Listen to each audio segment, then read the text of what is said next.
I have one instance here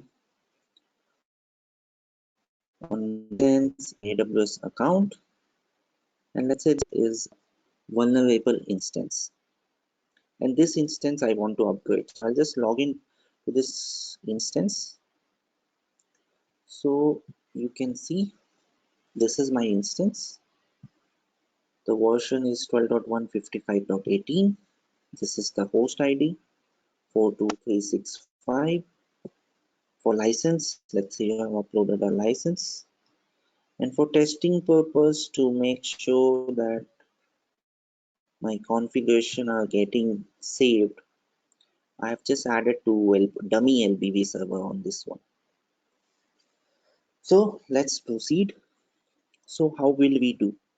So to do that, what I'll do, I will select the latest AMI with the latest upgrade version, or let's say the patch version, or whatever you call it. So this version, I'm pretty sure that this is the latest version with no vulnerability, nothing on this. I'll select this, and like the normal procedure, I'll just launch it.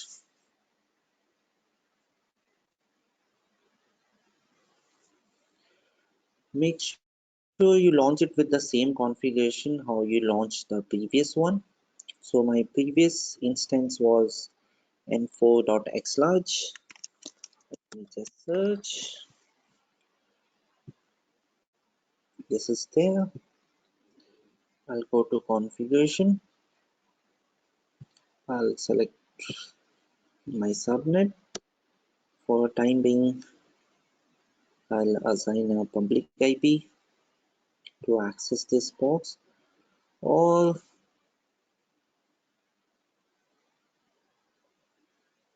okay, that is fine. I'll assign a public IP.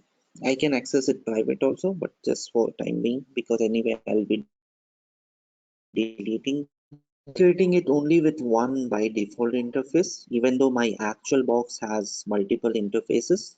But here the main thing I'm interested is the storage. I'll go to storage. I'll add the by default storage tag. I'll just give a name, NewBox. Let's say this.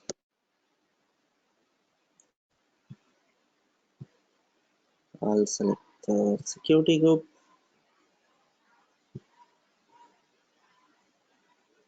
I'll click on launch, and I'll be launching this instance. This instance will be up in some time.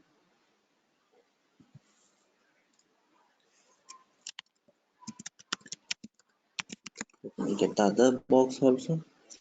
You have to make a note of is the storage type of your vulnerable box, because storage type should be same, and the root device ID. By default, it's same for all the Citrix ADC, but still it's good to confirm it.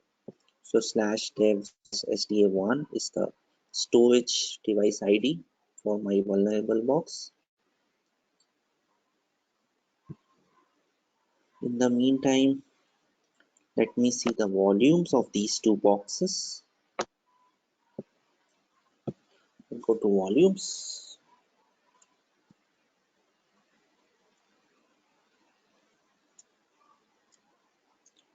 So I can see it still.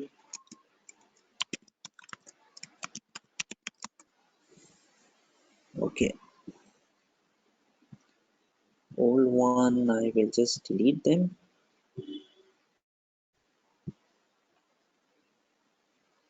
So these are the two SSD I have. If you have difficulty in finding them, you haven't given a name tag, then you can also see the attachment information here.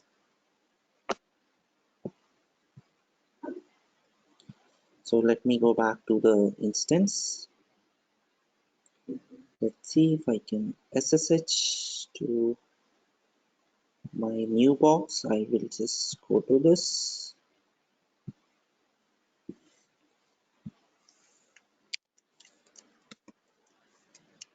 Okay, I'll continue. By default, the password is instance ID for Citrix ADC. I recommend you to always change it because it's not good to keep the instance ID as the password. So definitely change it later. I'm not changing right now because I'm going to delete these boxes. Now, once you log into this box, you have to remember this is the new box. This one I am only interested in the hard disk. So these are some of the config that you need to remove. So first of all, I'll remove all the configuration of ns.conf. Then after this, you make sure that you copy your ns.conf from the previous box to this box. So this box is 1.170. This is my vulnerable box. Come here.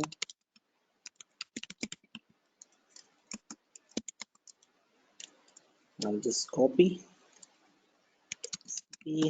Since my both boxes are in the same VPC, so they can talk to each other. SCP ns.conf at 168.1. What's the IP? 170.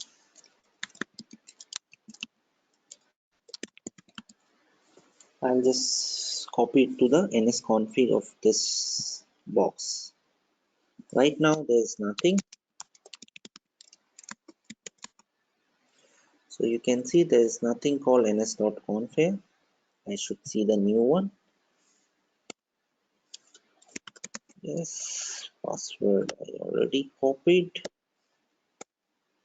Okay, I think it got changed. Let me copy it again. Okay, it's copied.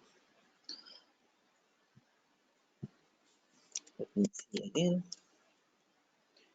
You see ns.conf is there. Just to make sure the ns.conf is the config of my this box. So you can see I have two LPV servers defined here. I will just do ns.conf test. Okay.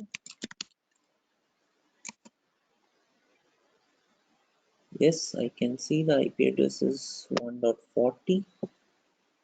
ns.conf is copied.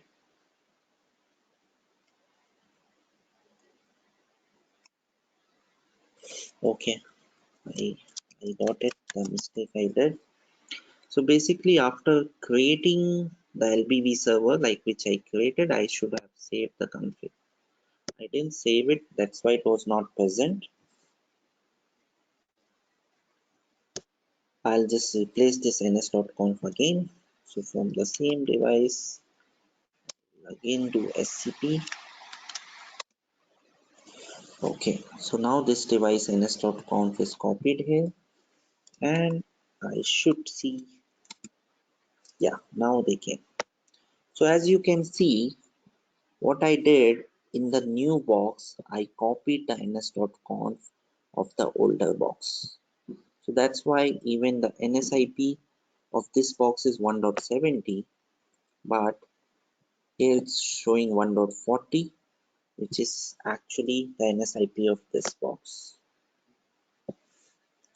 One thing I recommend that you always audit your ns.conf. You should see each line one by one to make sure nothing suspicious is there. As a patch, it's very mandatory to do that.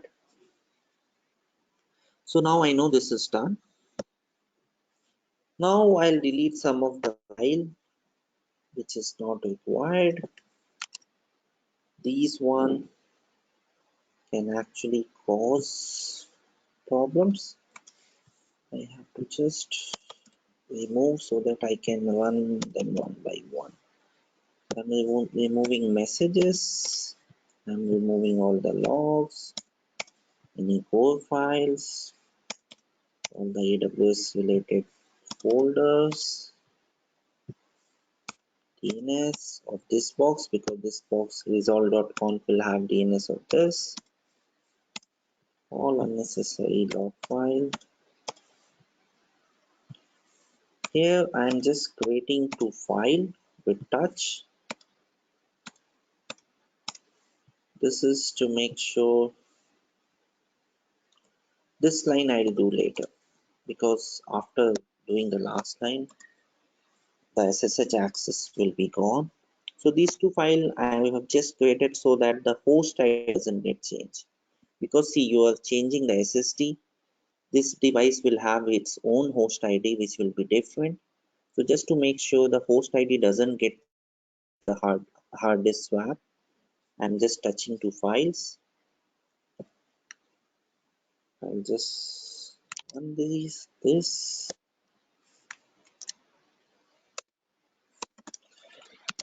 go to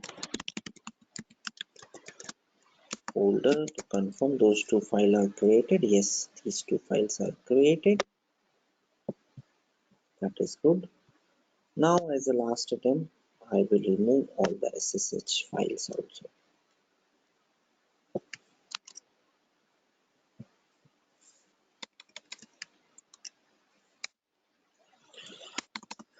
So all the unnecessary files I have deleted. So now this hard disk is of the new box in which all the configuration related to this ADC has been removed. So it's like a clean box with the copied ns.conf of the old box.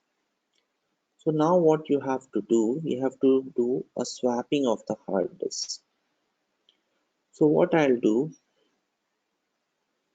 that one second, let me confirm. So this is my old box. Confirm one thing. So it's 12.155.18.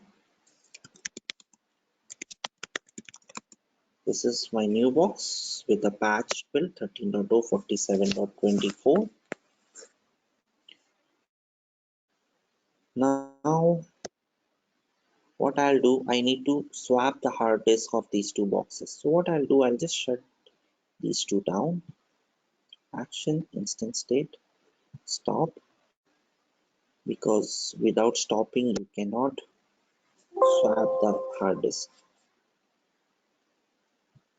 So I have lost the connection. That is fine. Let's see how much time it takes for the instance to get stopped.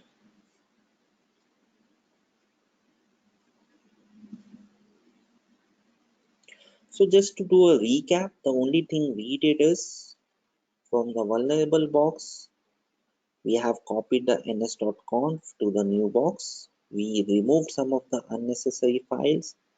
Now we are swapping the hard disk, and for that we need to stop the box. So now new box hard disk has all the configuration of the vulnerable box. And second thing, I could have copied the certificates, license files, monitor file, lot of things. But since I don't want to take any risk that maybe those files might be compromised or it might have some problem, so that's why I have only copied ns.conf after auditing. Rest of the license file, certificate file, I'll suggest you to upload it manually wherever you have stored them. So that will be a better way. Now we'll do a swapping. So to do the swapping, I'll go to the volume. So first of all, from vulnerable box, I have to detach the volume. So I have detached it. Also from the new box, I will go to detach volume and I'll detach it. Detaches very fast. So now they are detached. And one thing I want to tell you, that after running all this, right, you cannot access the new box again. So you can guess the reason. If not, I'll tell you. The reason is, from AWS, the IP we got was 1.170. But as you remember, I copied the ns.conf of this box 1.40. So now whenever this box will boot up, The NS IP will actually be 1.140 and 1.40, and then since AWS thinks this box has 170 but we have configured 140, so obviously the login will not work or you cannot connect to the box itself. Okay, so now coming back, so I'll take the new box volume, I'll go to action, I'll go to attach volume, I'll search my instance. My old instance is this, and this, as I mentioned before, I have to see the root ID. So it was /dev sda1. I'll just click on attach. So now it's attached. Vulnerable box SSD is now not used, but still I'll suggest you to keep it for some time. What if in future you found out that there's some file, let's say license file or some log, you want to audit or you want to monitor this box, like what happened. So keep it for some time. If you want to use it again, you again attach it to the same instance and it will be accessible. Later you can delete this hard disk because now it's not used because it was the vulnerable one. So now my old box has the new hard disk of the new box. I'll go to the instance and I will just go to action, instance state, start it. So as you can see, the overall process I did is just created a new box which has the patch version of SSD and everything, new version. This SSD I copied to the vulnerable box. So this one will boot up. And the above thing is AWS, nothing will be changed. All IP, everything will be same. So that's why you don't have to worry about changing the NSIP or LBIP or something.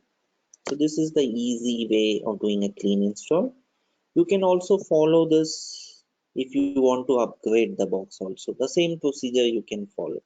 Even upgrade case, it will work. Let's say you are in 12.1, you want to upgrade to 12.1 later version 63 dot something.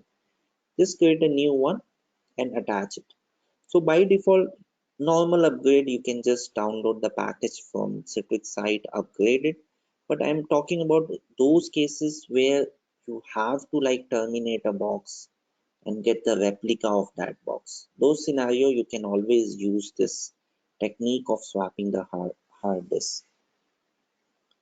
So let's see, this box is coming up. Let's see, I can log in or not.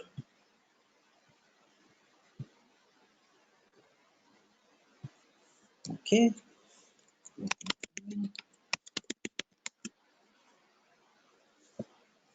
My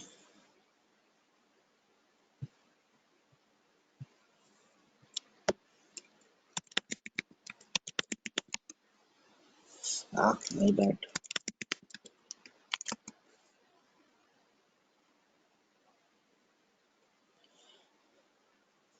Okay, let's see.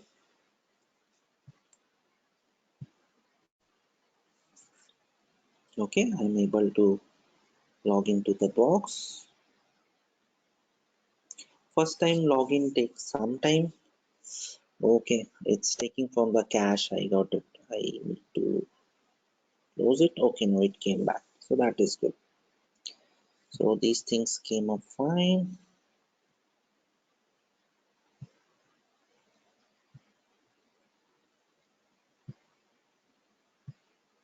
So I didn't upload any license file on the new hard disk, so that's why no license, nothing will be there. You can even see the host ID also didn't get changed. It's still the same 2365, the old one. So you can always copy the license from the old one to this one, or you can get it from Citrix side. Now just to make sure that the configuration is fine, I'll go to traffic management, load balancing, virtual servers, and you see my virtual servers also came up. So guys, that's it. So this is the best way of doing something like a clean install for Citrix ADC on AWS. So it's your choice. Always the better option. If you can like delete the instance and create a new one in like all the clouds in AWS, it's very easy creating a new instance. You can always do that, provide all the configuration. But let's say due to some reason you don't want to do, you have to delete the box, but you don't want to lose your configuration and go ahead with all those things of reconfiguring. So again, I'm saying if you have less config, always create a new box. But let's say, yeah, you have 20, 40 LVV server, 5, 6 VPN servers, VLAN, lot of config, and you don't want to go with all that process to do, then you can always come up with this process of doing this. So now it's like I'm pretty sure that my environment is good, it's safe because I have changed the hard disk. The hard disk was the only thing where all the files of the old instance was there. But now since I just copied the volume of the new instance, which was safe, which was new with the patch version, and this one is the vulnerable one. I don't need it. So I'm good. Like I know my environment is good. So that's it from my side. So I hope you can see from your side also. If anything can be improved, I'm ready for suggestion. So this is just a suggestion from my side. So don't take it like an official thing, but it's just a good way of doing this. Less troubleshooting or finding anything you can do on your own. So that's it from my side. I'll terminate this. Always terminate your instance whenever they have public IP assigned. It's good so that you don't know, because after uploading this video I'm like exposing my IPs. So that's why I'm deleting all of them. So thanks a lot guys. I hope this was helpful. Thank you.